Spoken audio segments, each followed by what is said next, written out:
What's everyone? Trust you Was well. Welcome back, Kumite 360. And I'm trying to work my way through these awesome guests and credible martial artists. And I've been wanting to have a chat with this guest for a long, long time. Bumped into him over the traps, known each other for a bit. But Shihan Paul Cale, really, really lovely to speak to you. Good morning to you in Brisbane. How are you? I'm very well, thank you, Patrick. And good morning to everybody listening. Yeah, yeah. Shihan, you're a busy man. I appreciate your time in taking the time here. I know it's just an hour or so, like I said, a fun chat about all things. And you do many podcasts, you've been on many things before. I guess my angle in getting you on as a guest is to really find out the really dynamic things of what you've been doing in martial arts for such a long time. I had Xian Joe Tambu on about a month ago, and he and yourself have got lots to offer as well in regards to that world. And I was like, man, I don't even know where to start with you. But Xian, how you been? You've travelled a fair bit. Anything keeping you on your toes with all your business activities? Yes, there's uh, there's a lot going on, and Good. it culminates at the end of this week. Okay. Um, yeah, so we've got I've had something that's distracted me for a year now, Yeah, nice. and we're looking at a resolution very soon. So that's sort of been something that's Well, we'll keep an kept eye me out. up at night, but We'll keep we'll an see eye out. how it works out. Yeah. Xian, you've got many black belts, you've got many years and years and years of experience. One of the key questions I wanted to ask you when I was fortunate to be at a seminar at Xian Judd's camp years ago now, it felt like yesterday, but yourself and Xian Darren Jordan were doing a great job there. I really wanted to ask you off the record, but now on the record, with your pedigree of different martial arts. When I say the word Kyokushin to you, and I'm being biased because of that, but just as a start, Mhm. what does that mean to you?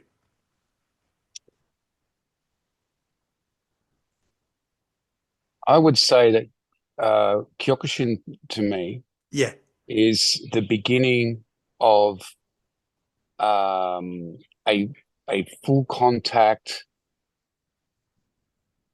kickboxing, um, bare knuckle, hard hitting, Mm, mm. reality style of karate. Now, I think when you look at when Kyokushin was launched, um, they started doing something. Let's say at the beginning of almost Japanese mainland take on karate. Mm. I think Sosai Oyama really pushed it in a new direction. And when you look at his top Shihan, I that's the most amazing thing. I think when you look at martial artists, if you really want to get a sense of who they are, their Right. influence, how they are, have a look at their students. Right. And when you look at the top, the like people like Ashihara Sensei, Was- you, you know, Oyama Sensei Mm, from mm. Dama USA, Yeah. Yeah. Nakamura Sensei. Like it's a massive list. Yes. Uh, Good. Azuma Azuma. Sensei, Kudo. Yeah. Azuma Takashi Sensei. It's just and the diversity that they've come to Understood. their art and their teaching, all based off that initial piece of Kyokushin. And Got it. um and that's what that for me, that's probably that initiation of the diversity Yeah. that has come out of Kyokushin and very, very heavily influenced by other mainland Japanese arts, which you can just when you look at the Okinawan karate, you can see that deviation. But Yes. it led down to some incredible sort of variations that are quite impressive. I appreciate that. And the reason I kicked it off is because that is obviously the bias and my angle of it because now I'm exploring and cross training into other martial arts, which I'm very fortunate to be doing BJJ, which is then going to segue to many other questions that I have for you. When I Hmm. ask you about BJJ, which you have a black belt in as well, what comes to mind? What is BJJ? What attracts you to BJJ? What did you've trained it for a long, long time under some high profile teachers as well. hmm Well, what I think of Brazilian Jiu-Jitsu today is very different to when I started 30 Sure, years ago. sure. Um, I mean, for me, Jiu-Jitsu was about, or Brazilian Jiu-Jitsu, Gracie Jiu-Jitsu as we knew it then. And, Yes, I spent most of my time with the Machado family was side of it, but they're cousins, I mean, it's yeah, Gracie Jiu-Jitsu. yeah, yeah. Um, what I see with Brazilian Jiu-Jitsu is the same cycle that has happened to karate, Sure, um, sure. Aikido, other arts that had massive sort of went through their cycle, Evolutions. became Yeah. incredibly popular, Yes, and I can yes. see it. I can see it just sort of starting to come apart a little bit now. Yeah. So now, if you just come to Brazilian Jiu-Jitsu now, what you see now is Brazilian Jiu-Jitsu to you. Because Mm-hmm. I've got involved with Brazilian Jiu-Jitsu 30 years ago. Earlier. I'm saying the same sort of things, I guess, that you hear from the Gracie family and that, Yeah. where it's like it's just focused on the sport. Now, if you do that, that's a little bit like saying Kyokushin is just knockdown karate. Mm, It's just mm. a game. And then people go, well, Kyokushin doesn't have head punching. Kyokushin doesn't have holding. Like, it's a very naive way to think that an Was art is based on its sport only. yeah, And Brazilian Jiu-Jitsu is almost entirely about preparing for the game.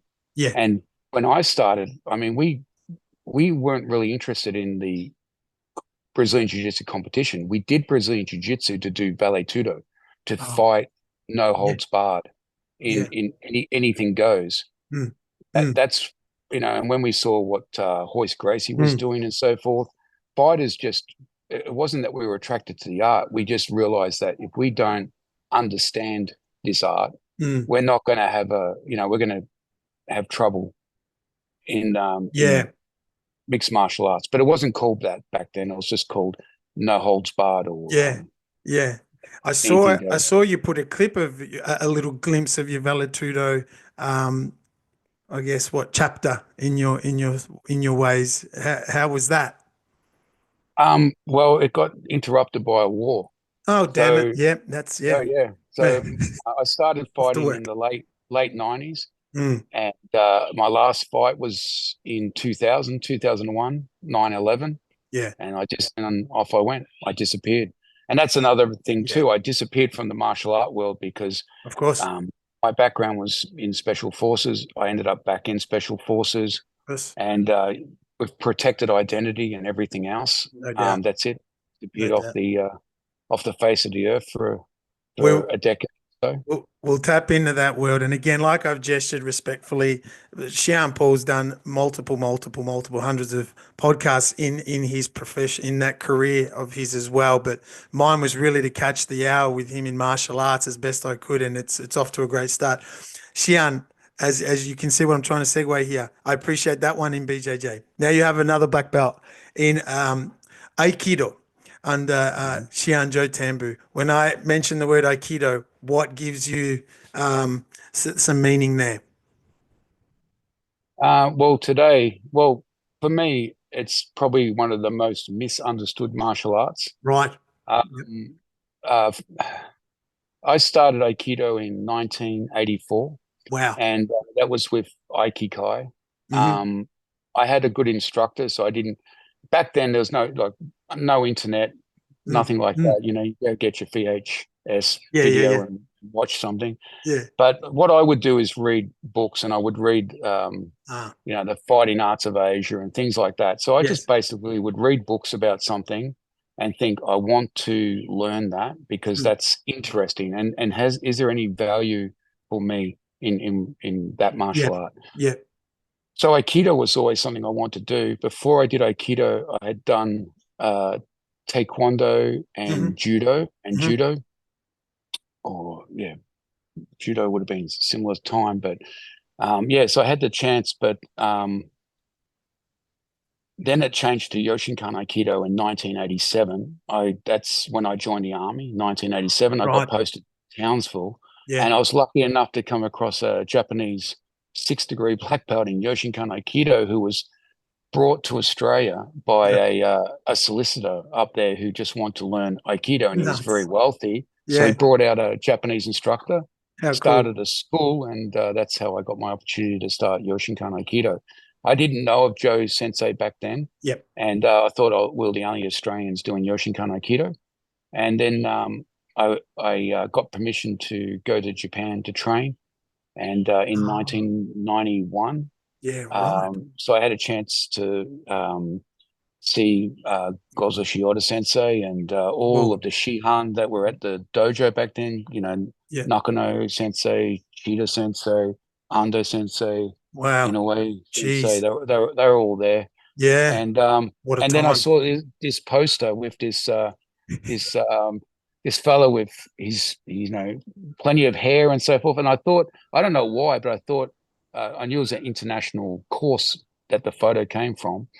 And I thought it's a Canadian or an Yeah. American, something Sure. like that. Sure. And I said, Sure. no, this is Joe Tambu. He's an Australian and he's Yeah. in Australia. And so that's that I got his details, Wow. information, and Yeah. organized a meeting when I got back to Australia. Again, no internet, probably mobile phones weren't even working back in No, those early no, 90s. no, Yeah, no. respectfully. Well, So, no, the big brick ones. you Yeah, and the I big are brick chatting to ones. each other on as easy access in the last, week or two. And I could imagine Mm. what it would have been then to Oh, it was acknowledge that. fantastic. Yeah. It was Yeah. fantastic. Yeah. But every generation, it's harder again, and this is what I think young Right. people today don't appreciate when they've got information at their fingertips. Yes. Like when I look at Joe Tambu's uncle, Yes. Joe Tempe Sensei's uncle, like it was a 13-day trip from Malaysia to Japan on a ship. So Wow. we look at that and go, wow, and then people look at us and go, well, you didn't have the internet. Like it's just Yeah. it'll be it's Yeah. just that's just Yeah. how it was. A couple more that's again building up to how I had to try and structure this up. When I Yeah, say and the just in word, relation to the Aikido, sorry, yeah, yeah, it's three styles of Aikido that I have a black yeah, belt in. So yeah, the Yosei Kan style for yes. Gyokushin is another one, and Tamiki style competitive Aikido. Excuse my ignorance in listening to that. So it's a Aiki Jiu-Jitsu. Aiki Jiu-Jitsu is a Well, the yeah, thing is that the the styles that I learned yes, are what's known as pre-World War II styles of Aikido. got it, So they weren't called Aikido back then. got it. They were either they were basically Weshiba Sensei's Daito-Ryu version. Like it was based in Daito-Ryu. If you look at the techniques that were taught, striking, Mm, locking mm, on the mm. ground, different things. So um, and he was in his prime, so 1920s, 1930s. So that's when my teachers were learning from him, and also my teachers were already eighth dan in judo and stuff like that. So when you look at Tamiki Sensei, Mochizuki Sensei, they came from the Kodokan. Yes. Mochizuki Sensei was also fifth dan in Shotokan Karate Oh, under geez. Funakoshi. Oh, gosh, yeah. And so they were already mixed martial artists. They were literally Yeah. mixed martial artists. So that was a a very good influence for me because I was already mixing my martial arts during the 80s. Not We, because I thought, hey, let's be a mixed martial artist. I just wanted to do martial arts all the time. And yeah. most martial arts back then were clubs. There was no full-time centers like today. Yeah. Right. And they were clubs. So you had 2 nights a week. So I Hmm. would go and look for another 2 nights a week somewhere else. Do it on the quiet because it was frowned upon, Sure. to say the least. And Mm, mm. because I'm not incredibly smart. So what I would do is I don't want to learn two striking arts because I'd be confused. I didn't want to mix it up. So I would make sure I do a grappling art and a Uh-huh. striking art, I and see. that's how I end up like judo, taekwondo, Yeah, yeah. aikido, Ah, the karate. spread of it. Yes, yes, yes. Now, I mentioned Aiki Jiu-Jitsu being, did you ever get a chance to go to Hawaii under Shihan Bobby Lowe and do a seminar and what I'm No, alluding to there is the influence of what um the influence meaning what brought Aiki Jiu-Jitsu slash into Kyokushin, you know, mm, how have you seen that, or when you did see it, or because of your pedigree and what you've got currently, you know, there's just so much beauty in there, and I love it. I'm fortunate that Billy Polly is my teacher, and he would, you know, he traveled a lot under Shihan Bobby Lowe and would come back and show us things. But now that I'm a bit older and a bit wiser, in the words of, you know, years of doing it, how do you see that? And I've seen, again, I saw a post of you put something up, and then you've added your beautiful flavor to it with the lock game and the whole and the grabbing and gripping game. And I was like, oh yeah, look at this. When that comes into your world, how do you, I guess, not resonate, but how do you see it moving forward? Or do you keep because you keep the traditional side of it, which is cool, and then you've got the elements of, yeah, but this could end pretty quickly now if I added this to it. Well, what it is I looked into I looked into Sosai Yama's background, and I did a lot of things. Two things that I tried to do. I tried to study arts that he studied to create Kyokushin, and I studied arts that came from Kyokushin. So post Kyokushin and pre-Kyokushin. So like, well, let's have a look at Shotokan. Let's have a look at Goju-Ryu. Let's have a look at, you know, and judo already had that exposure. But what was fascinating to me, well, and you would have got this when you're speaking to Joe Tambu Sensei. But one thing people don't understand is how close some of these the teachers were with each other. They were under the same university or something, right? Correct. Yeah. And Chioda Sensei, I've sat back and listened to him discuss about Kimura Sensei. They were good friends, those two.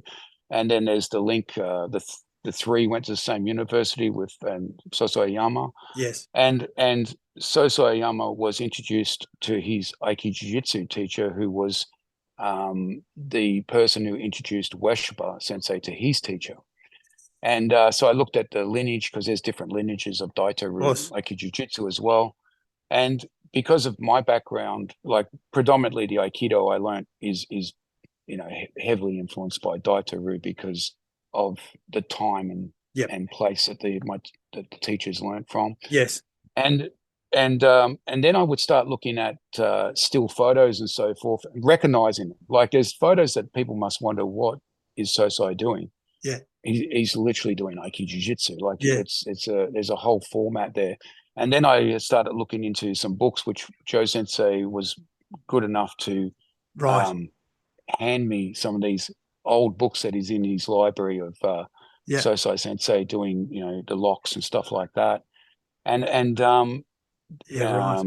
then I start realizing, oh, well, this was the basis of Kyokushin Goshin Jitsu. And because of my background, I was very interested in that. So I would do a lot of correspondence and talk to John Blooming Sensei, and ask him about those times. I also spent a lot of time with Azuma Takashi Sensei, who's now since passed, and would ask him. I would ask a lot of questions in relation to that because it was of interest to me. Yeah, and then I would get their take on it and what they saw of it, or especially John Blooming Sensei, because he was right there at the beginning of Kyokushin. Yeah, please share, because I was going to bring him up as your lineage of Kyokushin is under him, correct? Correct. Yeah. Well, look, I always want to show. I studied Kyokushin originally in country Victoria, and then I wanted to fight in Kyokushin. And at that time, Sam Greco Sensei was like the man. He was wailing everyone. I thought, well, I better go train with him if I'm going to fight him one day. Sure. And then I realized, well, I'm glad I did that, because I'd rather get thumped around the dojo than square up with that. And then it's like, guess what? Well, no. Well, what I always had this habit: if I turned up and someone just started, like, if not just the instructor but the students had something going on that was hard for me to deal with, that was it. I was your student. I was okay. Here I am.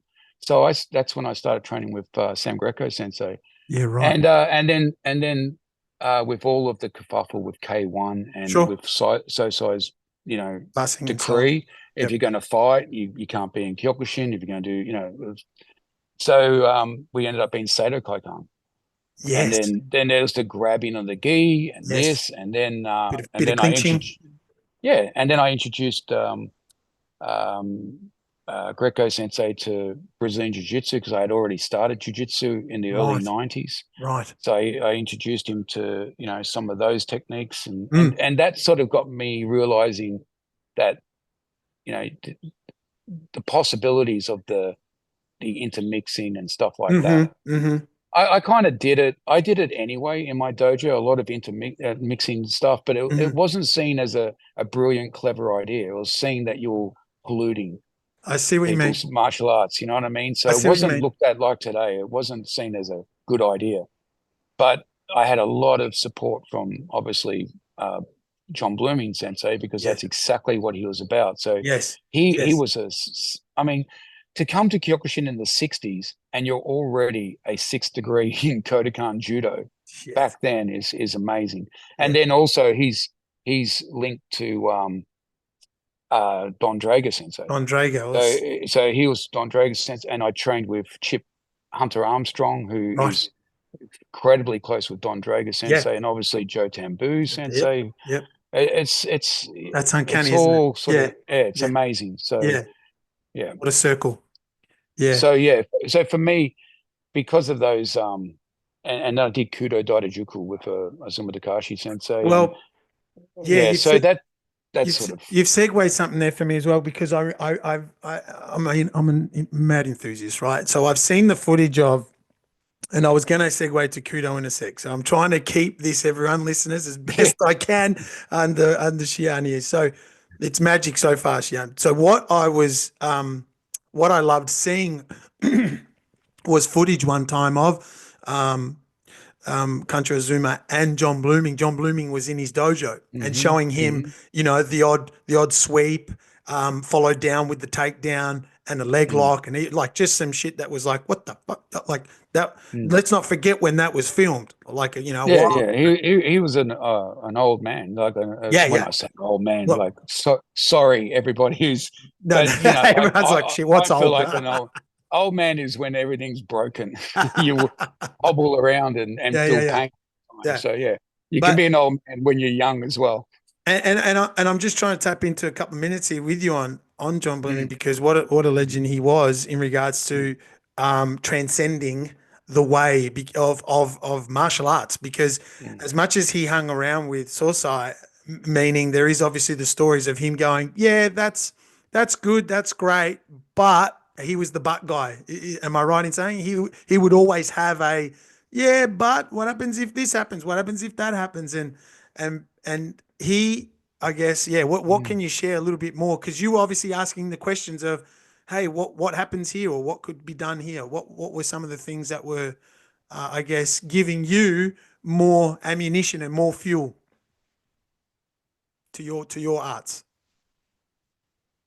Yeah, it was more like historical stuff. So I would ask when something, like what happened, when it happened, just try to understand a little bit more. Because look, one thing I've learned is that people's interpretations, and the further you get away from something, there becomes multiple interpretations and thinking towards something. So I really try hard. And I still do that to this day. And you're doing it right now. So well done with you. Is get it from the people and get that information with so that we keep that knowledge alive. Because just my 40 odd years of martial arts, I can see what people say now, and Brazilian Jiu-Jitsu, for instance, like. The things I hear and see people talk about now, I just, and they almost think, if I say something, they almost think I'm alien to Brazilian Jiu-Jitsu. I'm literally saying something that one of the Gracies told me or something like that. And I just find it was, you cringe a little bit. But this can happen across the board, and it's almost like we say historically we've always done something a certain way, and it turns out that traditions sort of live for a period of time and then they adapt to the new times. So it's not like we've always done something a certain way. And you only need to look at, say, Kodokan Judo to see the huge changes of how it started to how it Yes. looks today. So all Yes. martial arts do the same. And I also think it gets to the point where it's no longer in control of the founder. And just my experience with army combatives in the army, it's very interesting the influences that happen, especially if it becomes big. So, I can see, for instance, that Sosai Sensei, and this is something you can look at Yes. interviews with John Blooming Sensei, that he still had a lot of things that he wanted to do. Kyokushin wasn't just knockdown, but it became so popular. Yes. It became such a big thing that It burned. that momentum grows your martial art. So Yes. you also don't want to get in the way of it. So, and I think Kodokan Judo is another example. Like, oh, now we're in the Olympics. Like Yeah. the momentum of that, and that creates the International Federation, and the Kodokan almost becomes Yes. just Japan's. So Japan loves to win judo and that, but Yes. it's also their way of saying, hey, don't forget where this comes from, Of course. because it's become bigger Yeah. than the Yeah. Kodokan. Like I all of see. those, the international body, national Oh, bodies, they can all grade people and have actually not even be recognized by the Kodokan. yeah. It's quite interesting the way it works. And it's happening in PJ, like PJJ, same thing, huh? Yeah. Well, I'm seeing. BJJ is even less centralized when it comes to grading. Basically, if you're a second degree black belt, Yeah. you could grade someone to black belt. Now, Okay. that's up to you, and Sure. it's Mm. there's really no. I mean, the IBJJF has a sort of uh, what it lays out as a syllabus, but instructors can pretty much Got it. do as they like. Yeah. Okay. Let's keep going. So, one of the next questions is kind of culminating across all the arts, and the reason I've left it last to a degree is because I'm very interested in your take on it, and why maybe it hasn't. Oh, geez, it's a bit of a.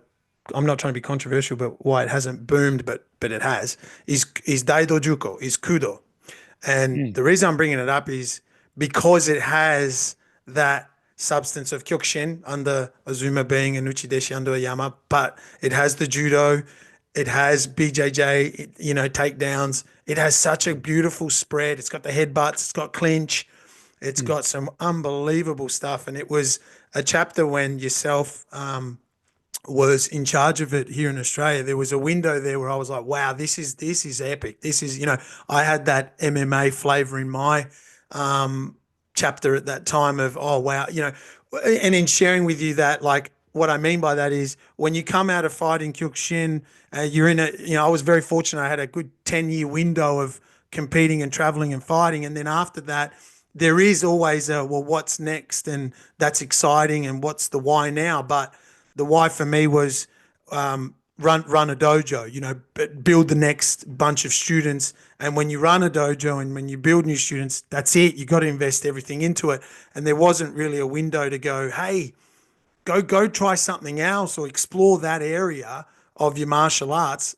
But I was exploring, the running the dojo and making sure I mm, had students and holding the flame for Hunchieti and Shihan Billy. And then you get to the next chapter, which was a Sundan level, and it was like, great, that's cool. Now what's the next chapter? And it was, oh shit, we've got black belt students now that are winning Australian titles, and that you've got to take to Japan, and it's like, whoa, there's just not much of a window here. And I'm sharing that with you because when Kudo came, I slash it still is around, but when it was that flavor, I was like, wow, this is exciting stuff because it had a lot of the, again, it's not mixed martial arts, but I don't know what the exact word is. But when you hear the word Kudo, what attracted you to Kudo? I'm slowly grabbing the grasp of how your years got to that point. But what was that? What did that style bring for you? Because you got, I think you're a Nidan or a Sundan in that style as well, correct?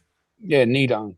Yeah. So what got me into Kudo was when I was starting the Integrated Combat Center with the 2nd Commando Regiment, there was a lot of people at that stage doing Brazilian Jiu-Jitsu. We started getting Brazilian Jiu-Jitsu going. So we started to move into this free play format. Brazilian Jiu-Jitsu fitted that. We had a sort of grading format. At that stage, I hadn't had the Army Combatives program. Sure. Didn't exist at that stage. Okay. And I just thought, well, I need something for striking. So at that stage, I was looking at Daidajuku Karate, which it was before Kudo, before it became its own martial art. And I looked at it, and it was like Daidajuku Kakuto Karate, combat karate. And I went, okay, no worries. And I thought, oh, well, there's no kata. It works well for a striking format with grappling and that. Got it. Anyway, I heard there was a school in Sydney, and I went there, and after about 5 minutes of training with them, they stopped and said, look, can you teach us? And I went, okay, no worries. What's, because, I had judo and I had all the elements, Yeah. So, no doubt. and then after the class and that, I came back and they said, we spoke to Azuma Takashi sensei, and we think you should be the branch chief of Australia. Jeez. And I'm like, and it's just, it's like, and I said, well, what do I need to do? Yeah. Say, well, there's a grading in Japan, just go.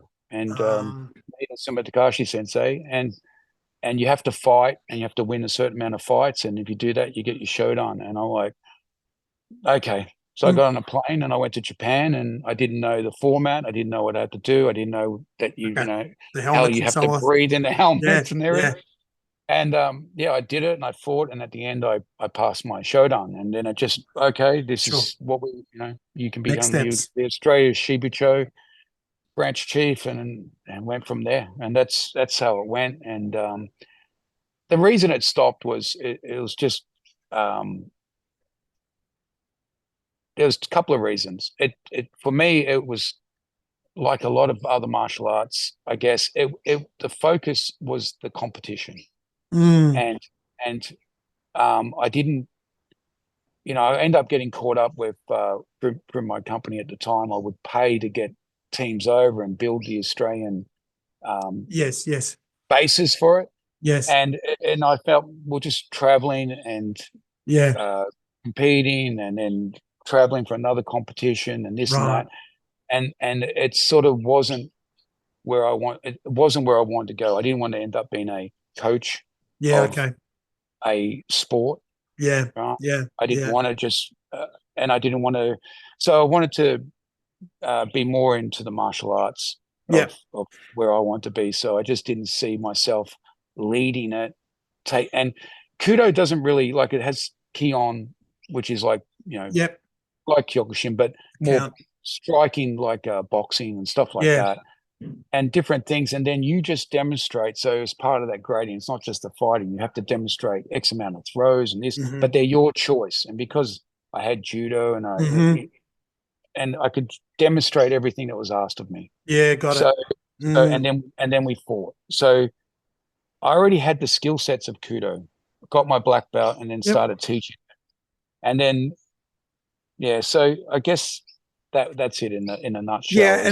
And I kind of, I appreciate sharing that, because where I was, like with the extra parts of what I teach now, and fortunate again for those understanding, it takes years to get to a certain point before you can teach, away from Kyokushin. But the beauty of what Kyokushin has is that I try to word it in this manner. Hey, students, here is a takedown that I saw in a Kudo fight or in a Kudo demonstration.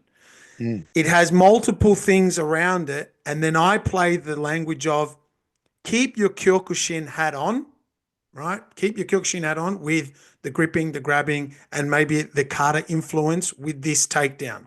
But it is Kudo. And then what I'm alluding to is how the seniors, our senior peers, go, yeah, that's in Kyokushin. And it's like, oh, shit. That is in Kyokushin, but we are getting to a point, or I'm getting to a point where it's like, is it Kyokushin? Who's going to tell us that it isn't and that it is? Because it is I saw it from Kudo. And I Mm, hope that kind of makes sense. Kyokushin yep.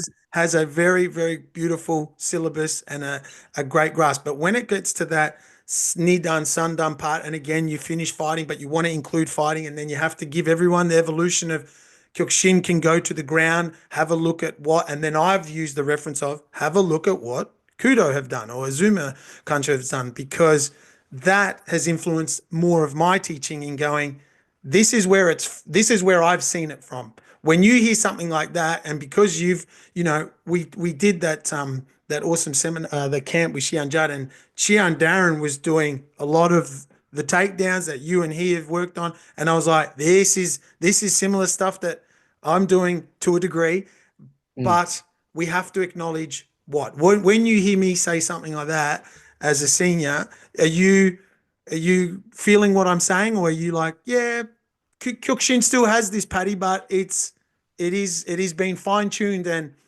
um, exampled and shown much more in Kudo because there's no grappling and gripping in Kyokushin competition.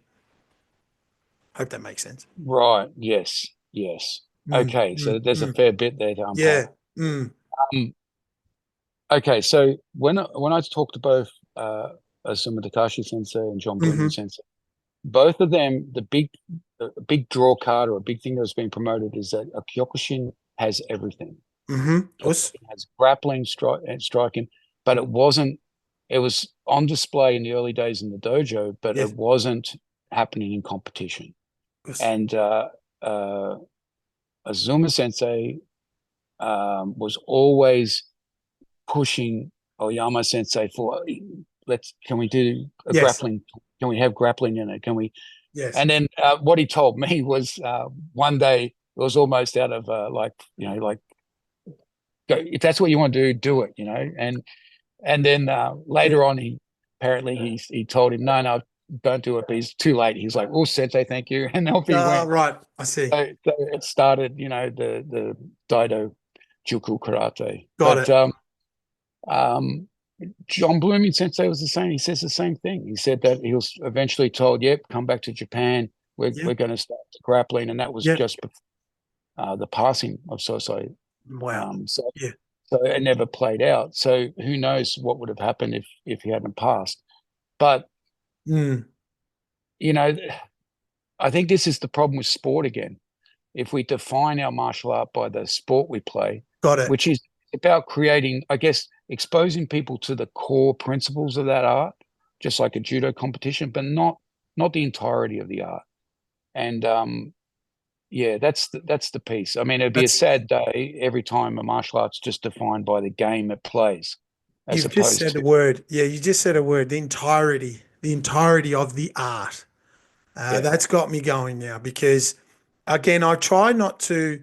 Um, what's the word I'm looking for? I try not to water down a BJJ. Trained it for a couple of years, full time now, which is great, and now I can then go to my Kyokushin class and play the whole okay now when we're in this altercation or scenario and similar meaning, you're very good at putting up basic little snippets of content that can just show the strike happening with a grip, with a grab and a lock, boom, right?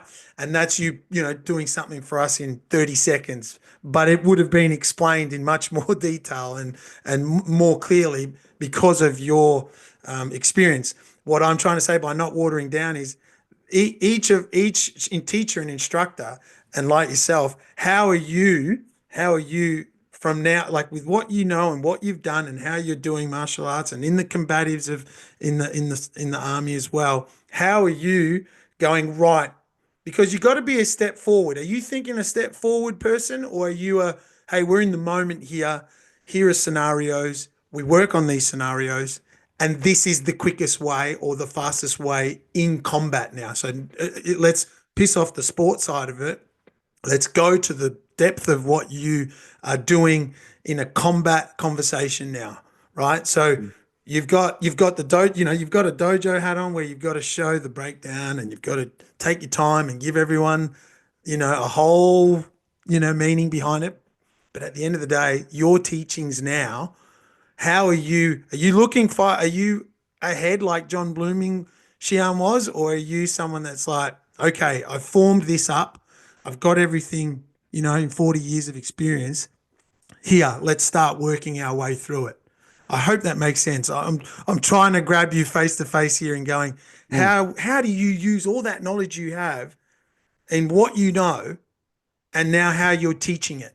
Are you teaching it because you feel you need to be ahead of the game? And what I mean by game, I don't even know by game. It's not a sport game. No, I It's in the understand. Yeah, arts of what yeah. of what your teachers had done for you 30, 40 Mm, years ago. mm. Yeah. Well, for me, like, okay, so I I've got two seventh degrees, a fifth degree, a third Yeah. degree, a second degree, and three first degrees. I think 27 downgrades. For me, what I notice now, what's fascinating to me is the Mm-hmm. similarities. Mm-hmm. It's what brings us together, and it's the similarities of the martial arts.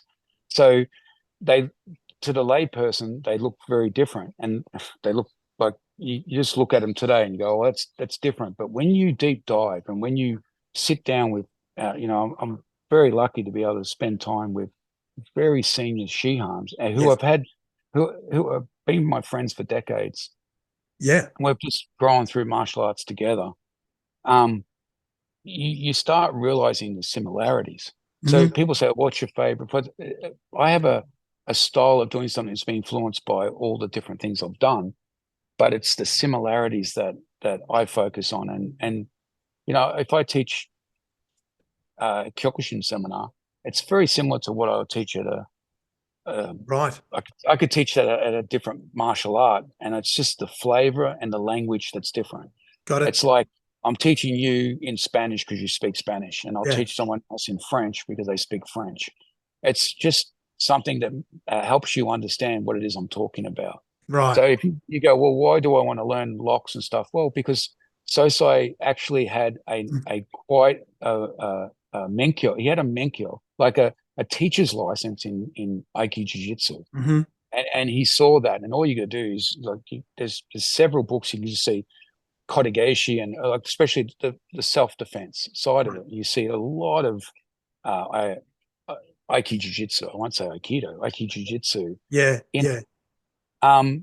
There's a lot of still photos that if you know what the techniques in Aiki Jiu-Jitsu are, you Yes. know what he's doing. Anyone else might just see him in a Yeah. process of grabbing or whatever, but you go, oh, he's actually doing this technique. And Yeah. there's one particular one where he's got his hands up and his arms are being held. That is a classic um, Aiki Jiu-Jitsu technique. Right. Classic. Like Right. there's nothing else that matches that. It's Okay. not a judo variation or anything like that. And so for me, it's the similarities. Got it. And Yeah. and so that's what's fascinating to me because that is a truth. Got it. If the Kodokan does something and it's similar here in Kyokushin, and then that Others. cross section is where Yep. I'm interested in. That's Got what it. I'm interested I appreciate you in. answering that. And then my own experience from the battlefield and stuff, Yeah. I Yeah. bring to that as well. Yeah. Yeah, yeah, no, no. Thank you for answering it in that manner. I was, as you were answering, I'm like, I hope I didn't screw the question up to a degree there. But No. what you just nailed was that the way you just symboled that it comes in all together, but it's now you're very fortunate to now explain that and see that you're very few, far and few that know how to explain all of that, and that was Mm. that's what I was getting at because you've got it to that point where you can go. So I've seen some of your seminars where you can go. It comes from here. It looks from there. It's also from this style. However, it still means broken wrist. You're still Mm. going to get a snap neck. Um, Yeah. yeah, and that's what I was Like, trying to. yeah, exactly. Like, Yeah. and I probably, yeah. If you, and if you mentioned about what's my interest at the moment, my interest is the uniting Budo, Japanese martial arts, Budo, um, and promoting Japanese Budo Right. because of the Zen influence in Budo and the stages I'm going through. Like Hmm. much more interested in the development of the individual and so forth. That's where I'm at now. So I'm very interested in that, but also I'm very disappointed. Like Aikido, for instance, gets a bad rap on the internet and so on. And to be honest, I can see why. Like there's so many poor practitioners or instructors, but a martial art is really defined by the people that it draws in. And if you've got some serious, so Kyokushin drew in some serious fighters, and they would, no matter what you called it, no matter what you did, they would fight and they would make it popular. And Aikido had some tough guys in the 90s that were fighters, were interested, but then we got drawn into other things. Fighters want to know about fighting, and so Yes. you don't sort of worry about the traditions of the art too much. You just want to go, well, how do I do that armbar? How do I do this? What about if this happens? And you're constantly doing that. Yeah. And then I look back and you think everything's as it was 20 years ago, and then you realize, hang on, this is sort of slowly dying, because the only people staying around or the people involved now love the art for whatever reason, but the fighters aren't there to show what the art is truly capable of. Got it. The personalities, the people like that. Now the senior ones are those people. They've stayed with it and stuff. So I guess my thing now is to probably show the arts can work. The arts, it's not even trying to make them work. I mean, I use so many techniques from Aikido, but they're adapted, very short, small circle, very in, out, with strike and all that. And that's, so yeah, it's a tough one, because Aikido as an art itself is heavily influenced by the Aikikai, and the Aikikai is probably the least interested in worrying about it working. It's more about the development of the individual and that piece of it, and the harmony together, and what it means to, no problem, no issue at all. But for me, you've got to answer the question of self-defense with people straight up, or else they go somewhere else. So if you can answer the question of self-defense, and you're comfortable with defending yourself, and you no longer have that question, then we can explore the art. Yes. We can explore, because I'm no longer concerned about my protection.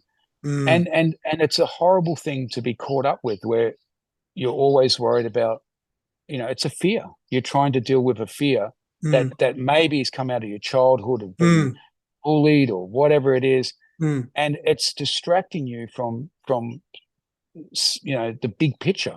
Just like sport does. Sport can distract you from the entirety of the art. Well, worrying about self-defense can distract you from the entirety of the art. So I guess one thing that I'm lucky to have done when I was young is that if I didn't understand something, I wouldn't sit back and say, that's shit, that's bullshit. I'd say, I do not understand that. I'll put that to one side. I'll do what I do understand. I'll link the things that make sense. And ironically, it's when problems arise I'll give you an example. I'll give you an example. There are grips in Aikido against the dogi, that you grab the jacket a certain way, and you go, well, why would you grab the jacket like that? It makes no sense. Like, it's not really a decent hold on the jacket. And the technique's done to it. It's like, well, just strip the hand. Just do a judo strip. Like, get it off. Then, okay, no worries. And then we're doing stuff in the army with our armor on and stuff. And people are able to make a grip that you cannot make in judo. So in judo, when you grip something, there's always material between your thumb and your fingers. So you can have the gi like this, but there's material. If you grab the belt, your belt, for instance, you can make contact with your thumb and your fingers.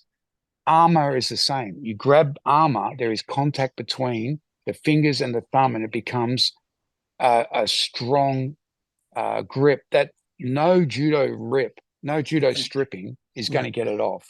And our solution to that problem literally came from Aikido. Because then you realize these grips are for armor. They're for grabbing armor. And the techniques and stuff are about controlling that grip whilst you have a weapon. That's Yes. where they come from. Uh-huh. And then, okay, well, I'm not worried about the armor because we're doing Aikido for the art's sake. So here's my gi, but Yeah. I'm gripping the same way, That's, and I'm not going to hit you because mm, Aikido is about this. And yeah. Yeah. bang, Yeah. then we see it being used in a completely different way. But to discard it is a Yeah. discredit to your own study of martial arts. Shit. There you go. That's awesome. Yeah. Yeah. Yeah. A simple thing, isn't it? A simple. You just That's doing that. one example. One You just example. doing that grip there made me feel all the different grips I've had in 24 years of Mm. when you can and can't and when it moves and why you go, and just alone, that's one example. Exactly. And that's kind of the way I was saying with how to be and you the way they would say certain teachers and influencers were ahead of their time. You know, how are you feeling now? And like what I mean by now is again, with what you've got, what you've seen, what you've done, who you've trained with, it just adds up and adds up and adds up. And then it's like, well, I've always wanted to ask you, what now? What now? What is it for you now? Is it again more emphasis because you've got another obviously influence in the military?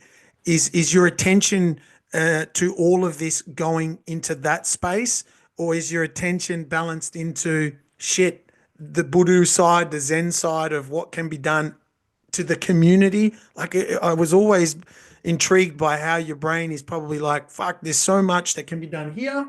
There's a lot that needs to be done there.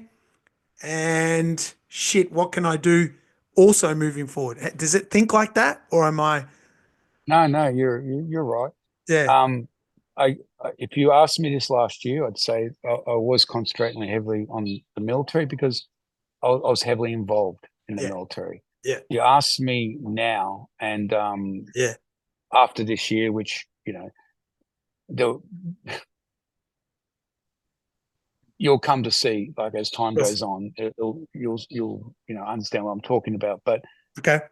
the big thing for me is that Budo saved my life, Us? not through any technique, Yes. but through the mindset that comes with Budo and being back involved in something that has meaning to me.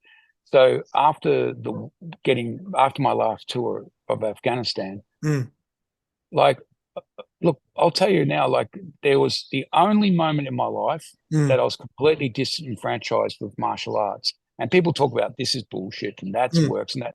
I sat back and said, you are all full of shit. mm-hmm, mm-hmm. None of you know anything about combat. No martial art is suited for the battlefield.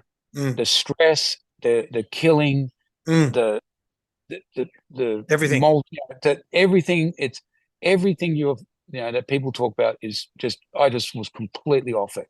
Fair enough. I want my firearms, I want my knife, I want this, Yeah. I need aggression, and I was spiraling Yeah, sure.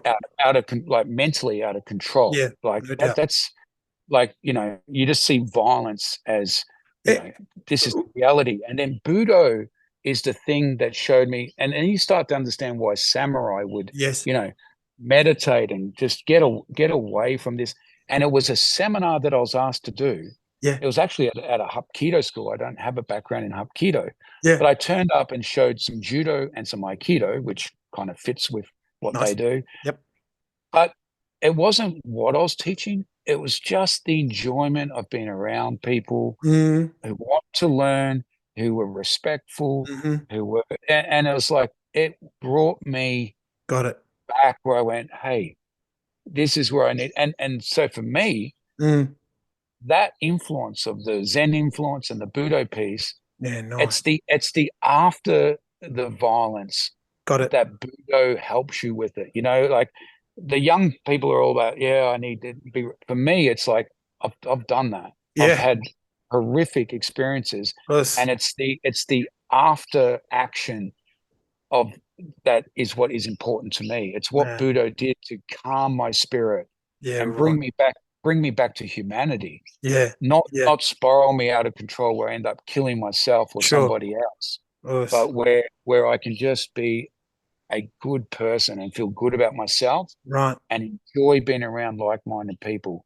So I see, and so, Mm, that's mm, how I see Budo. And when I look at Aikido, that calming effect mm. and Kyokushin, everything else, like if, the Japanese Budo for me, I mean, obviously I was exposed to that from a young age. So Yeah. that becomes home. It Yeah. becomes something that I recognize. Yeah.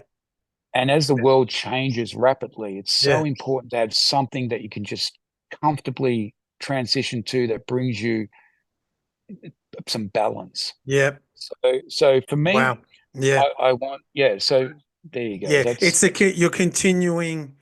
It's not a seek. Yeah, it's not a seek because it's there, but it's using it now, using its true essence of what it did for so many hundreds and hundreds and hundreds of years ago.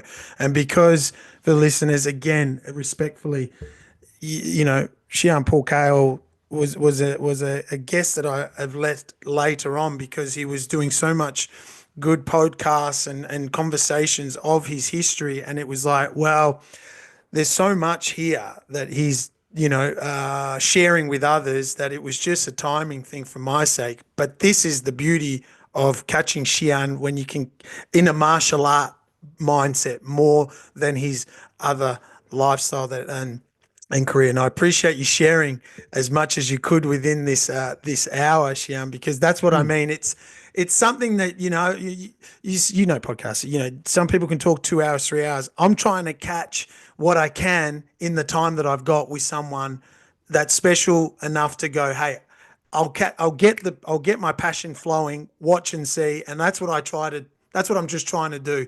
mm. That's where the good shit comes. That's where hey man, this is what it is for me, and you've shared that a lot with us, and I appreciate it. And you're doing a great job because keep It's- doing what you're doing. Right? The more we can mm, introduce real Budo and mm, different Doka. I mean, we it's our similarities that bring us together. We must think of ourselves as Budoka first, Russ. and then the style of Budo that we are, because we're humans. We change. We go and as soon as you just make decisions for yourself that this is this, it's the similarities is the fascinating thing. And then when you start looking at um like really it just comes down to commercial attitudes that people are saying this is why we're different, this is why you should come here, this is this. Yeah, That's all been driven by the commercial money. interest. Mm, Yeah, like money. come to my school, not his school, Yeah. because my school is this. For me, I see all schools that I'll do Russ. all I can to help any school of Budo to stay true to Budo and Got it. then learn the skill set. So it's like, and you see it in Brazilian Jiu-Jitsu, Yeah. the way it was introduced in Australia. It was like, I always said "us," and it's like, don't say "us." That's we don't Yeah. do "us" here, and don't worry about white gis. We have different colors and we wear Yeah. different. Nothing like today. You go to a Yeah. jiu-jitsu school Yeah. and they'll say "us," then they'll want to bow and they'll want to. There was none of that at the beginning, Yeah. but when the Gracies were training, they were learning Japanese jiu-jitsu. It was there, like it's just Mm, people's takes and leanings. And then it's like, oh, we want it to be a bit more of a martial art. So things have changed again. And then it depends on the school. And yeah. now, it's just, whereas me, I want to keep it Japanese Budo. And if you want to learn ground, I like doing it in the Japanese style. And the way I teach is I just keep it all in that Budo format, something that we all recognize, Yeah. and away we go. Chian Joe was explaining to me, us, and again, listeners that understand it, but then do they though? Do they though? Yeah. Right. And he mentioned how in Aikido, some dojos were a little bit no, don't gesture it in that manner. Some do gesture it in that manner, and it's like, well, it's such a profound word in etiquette, but deep down, like Xian's saying, in the Budu of it, do yourselves a favor and understand it a little bit more. I still try to find whatever nugget I can out of the definition of that because it's bloody It's just so deep. Same with a dojo kun, for example. A dojo kun has its Budo ways of in Kyokushin. It's very, very, very strong. Very, very strong. It is something I say to the students, Shihan, in reference to the Zen and the Buddha of what you're bringing up. If you do, if you have, there's a lot of us that look and watch other forms of content and try to grab something from someone else. I say, just read the dojo, not just, but read the dojo kun. You know, Mm. read that line to line or one line a day and try and deep dive into that. It'll give you a lot. And I said, because if Sosai put that together with the author of the book, what was the book? Was it the Miyamoto Masashi book? Oh, Book of Five Rings. Are you Yeah, the talking about? author, He's got a and couple of you know books, that but story. I'm sure you do. Like Sosai wanted the the way they wrote the Dojo Kun, and then it was in line with obviously the history of hundreds and hundreds of years, hundreds and hundreds of mm. years that's been said, and the interpretation of it in the English version with Shihan Cameron Quinn interpreting it to a again a knowledgeable way for us to understand it to a degree. Yeah, well, yeah, and Cameron Quinn Sensei has a unique situation of translating for Sosai, so Mm, he would have been privy to mm, incredible amount of conversations and so forth. And what's interesting about that too is their conversations that could be again with quite senior people discussing mm. different elements of things and stuff, and to be privy to that is like being a fly on the wall. Yeah, That's a wonderful thing. But it's the contribution that everyone makes that makes something worthwhile. It's mm, the more people involved, and that's also I think why martial arts die sort of and drop off, or the demise of martial arts. The richer the spread of Shihans that come from an art, the stronger that the art the school is. So when you look at mm, Kodokan Judo and you see mm, people like Mochizuki Sensei, Mifune Sensei, you see that just people who are incredible martial mm, artists in their own right, mm, but they belong to a group, and mm, that's what gives that group power. mhm, It's mhm. good people grouping together, Yeah, and that's what I think is imperative about Budo is not having groups that are just selling the flavor of a particular martial art to draw people in, but actually deep diving and having a group of people who are very senior in those yeah, arts and working together for right. the sake of Budo Yeah, yeah, and what makes Japanese Budo Japanese Budo. mm, And like I said, we all have a lot more in common than we have yeah, because let's look at the yeah, Japanese sword, for instance. Let's make yeah, that the centerpiece if you want. Let's just yeah. say that's the centerpiece of our thinking about Budo. What's We're all thinking, well, this technique is because someone had a sword and yes, we had to get out of the way, or here is a sword in my hand, I'm doing kendo, or yeah, and I'm drawing a sword, so here's the ido. I'm firing an arrow because I don't want to be anywhere near a sword. I want to stop them before they get yeah, this judo. There's yeah, it's just yeah, it's but they're all Budo, and they come together and they demonstrate in Japan together, and we look at it.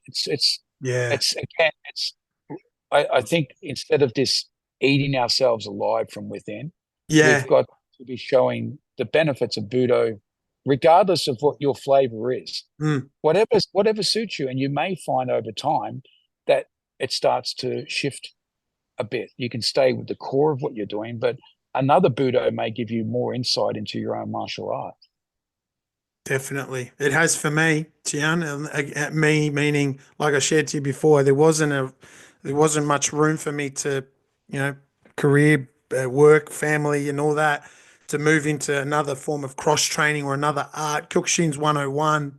It's in the blood, but still well, I'd always wanted to explore something else. So I didn't want to explore anything else without giving it its due justice, as I would with any student that came into my school and into the dojo, and I'd be like, "Why are you only here once a week? You're not going to get much out of it. You got to come 2, 3 times a week." And I wanted to do that with BJJ, and currently I train at DC Dan Cherubin here out in Geelong, and man, you kind of kick yourself, and legends like yourself and others that have trained in cross training and got other belts and styles, and you're like, oh, no wonder he could feel that or see that. Oh, look where for me, there's moments I'm getting my shit kicked out of me because I'm like, no, that's okay. I can now see why I should have my elbow tucked, or why that uchi-uke movement of the wrist on the lapel grab. And then my brain's just always going nuts in year one. And it was Mm, just so good, so refreshing to a degree of now comprehending.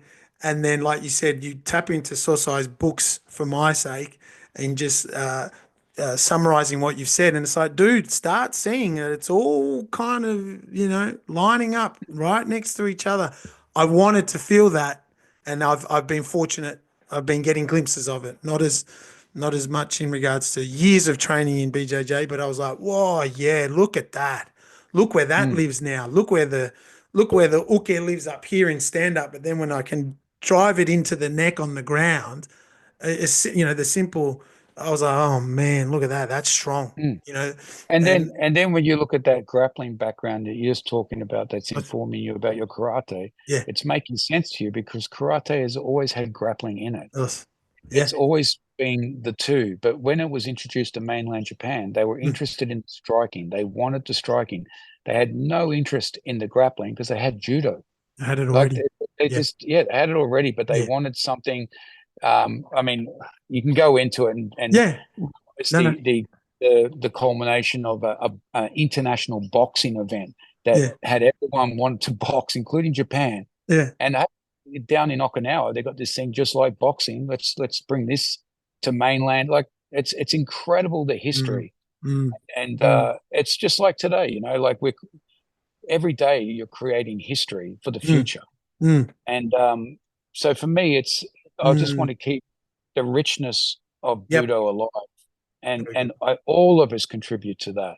And Yeah, and what you're saying about it's incredible, And then you start showing people, hey, this technique, let's look yeah, at it in a grappling format, and they yeah, just, whoa, that makes yeah, sense now. Because what I do a kata because I have to grade with it, and well, why do we do katas? yeah, Why are they there? yeah, Like, are you not interested in finding that out? yeah, It's like people. Okay, here's an yeah, example. Oh, yeah. well, Aikido, it's garbage. Just go. Well, why did Jigoro Kano say what he said about Aikido when he met Washiba Sensei, and why did he send his top students to learn it, and why has Mm, it been introduced into Kodokan through the Goshin Jitsu no Kata, and like why? And if what you're seeing, and you make a decision about what you saw on YouTube, yeah, that's and trust me, there's a lot of yeah, yeah, garbage out there. yeah, So don't think that I'm supporting no no, touch, what isn't that. But when you feel it, the amount of people that feel it and just go, what the, the and you go, fuck. Yep. the difference between feeling it and watching it, they're two different things. Because Yeah, even if I'm grabbing this yeah, and you see my arm move, you think I'm moving that arm. yeah, But if I'm just touching, and when this arm moves, it's going with it, then I'm just redirecting it. They are two different feelings, but they look exactly as if I'm doing the technique. yeah, Oh, that wouldn't work. Well, it absolutely will work. If I grab this and I pull this arm back, yes, that's where it's going because I'm pulling it back. I'm not, and then you go, well, how did you do that? Well, because I went with them. I'm yeah, not fighting against them. And it's that detail that you have mm, to feel.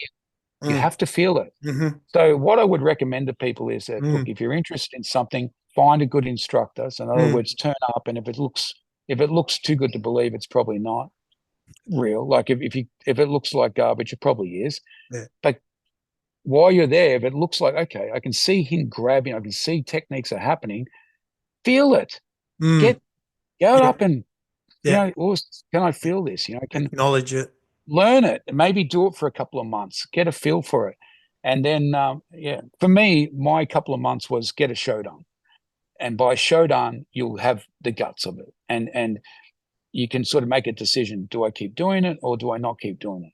So hence Mm, I got the Shodan in a bunch of things, but that's how I operated. I need a basic understanding. Shodan's a basic understanding. My head hurts.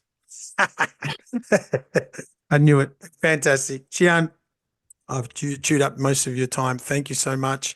Again, respectfully to everyone. Of course, I could talk to Shihan for 3, 5 fucking hours, but we're not here to do that. It was just to capture what we could within the time, and always wanted to. Again, I try not to do an interview format, Shihan. I try to just, if I was to see you down at the local, I would really tap into your brain just the way I had. And when we've seen each other cross paths, hasn't quite been the moment to do such things. But really, really thank you for your time. Anytime, Patrick Sensei, you Yes. are doing a great job. Keep it up. Yes. And anybody else, like, you know, don't be deterred Mm, by opinions, by anything.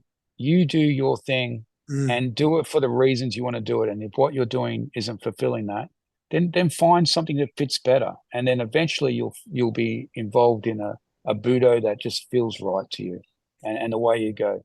Yeah, a real good chat. Just again, every chat I'd have, always want to grab, you want to walk away with something. It breaks up my week. This is the passion side of, life for me as for you. And what I'm trying to summarize here is what I got a lot out of it is the history side of what you've done, the Budo side, the Zen side of how it's supported you and helped you. And again, I've listened to many other podcasts you've done, so I was trying to angle more of tapping into this martial art juggernaut that you are, and utilizing it for the benefit of everyone, but you also explaining to us again in the glimpse that we had. So thank you so much.